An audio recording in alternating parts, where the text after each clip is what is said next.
तो रुपए की लगातार गिरावट को देखते हुए ये साफ हो गया है कि सरकार के उपाय कारगर साबित नहीं हो रहे हैं और अर्थव्यवस्था दिन ब दिन खस्ता होती जा रही है। जानकारों का तो ये यहां तक कह देना है कि अगर जल्द सरकार नहीं चेती तो भारत अब तक की सबसे बड़ी मंदी का शिकार हो सकता है। डॉलर के मुकाबले रुपए की बढ़ती कीमत ने देश के सियासी पारे को गरमा दिया है। बुधवार को डॉलर के मुकाबले रुपए की कीमत करीब 69 रुपए तक पहुंच गई, जिसके बाद विपक्ष ने सीधे प्रधानमंत्री मनमोहन सिंह और वित्त मंत्री पी चिदम्बरम पर निशाना साधा। बीजेपी ने तो सीधे प्रधानमंत्री से इस्तीफे की मांग कर डाली। चुनाव में चलिए, ये सरकार इस्तीफा दे। मैं बहुत जिम्मेदारी के साथ कह रहा हूं, अगर ये स्थिति किसी और देश में पैदा हुई होती तो आज हजारों लाखों की संख्या में लोग सड़कों पर होते और सरकार से कहते होते अब तुम जाओ नए चुनाव कराओ।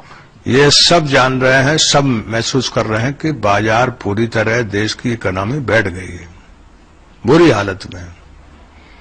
अब $1 70 रुपए में होने में कितनी देर लगेगी? रुपया गिर रहा है। आज हालत ये हो गई कि 22 साल की उदारवादी नीतियों के चलते जो लोग कह रहे थे कि एक चमकता भारत उभर कर आया वगैरह वगैरह, आज 22 साल के बाद आप फिर वापस वहीं पहुंचे हो 1991 की परिस्थिति में, या हमारा मानना है कि उससे भी गहरे संकट में पहुंचे। दरअसल पिछले 8 महीनों में रुपए की कीमत में तकरीबन 20% की गिरावट आई है।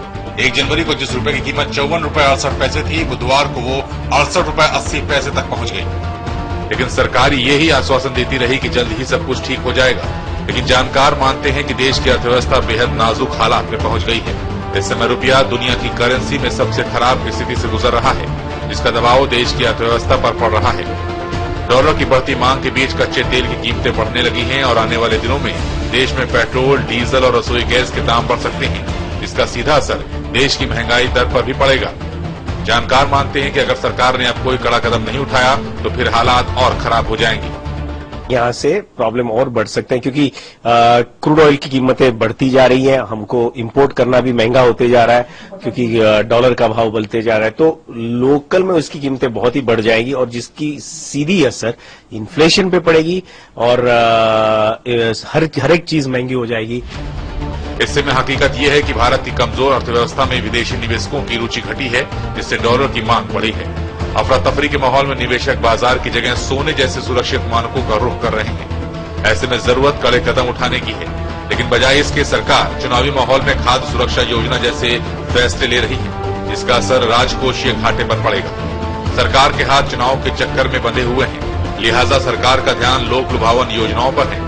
दूसरी तरफ स्टैंडर्ड्स एंड पुअर्स जैसी एजेंसियां चेता रही हैं कि अगर कड़े फैसले नहीं लिए गए तो हालात 1991 जैसे हो सकते हैं, यानी संकट 1991 से भी बड़ा है।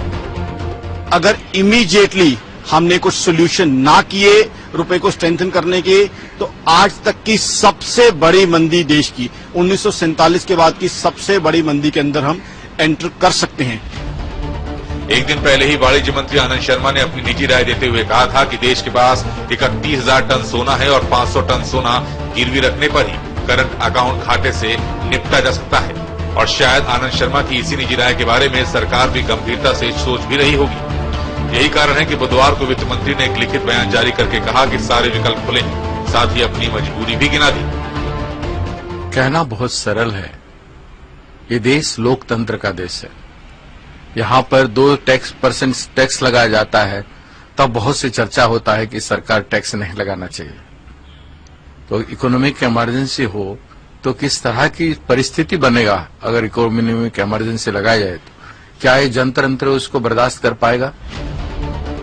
1991 में जब देश की अर्थव्यवस्था चरमराई थी, तब वित्त मंत्री रहे मनमोहन सिंह ने ही उसे उबारा था। यही कारण है कि अब उनकी काबिलियत पर सवाल उठ रहे हैं। सवाल यह है कि जब प्रधानमंत्री और वित्त मंत्री दोनों ही जाने माने अर्थशास्त्री हैं, तो हालात इतने खराब क्यों हो गए? आखिर सरकार क्यों सो रही है और अर्थव्यवस्था बाजार के हवाले छोड़ रखी है? इस समय दिल्ली से ऋषिकेश।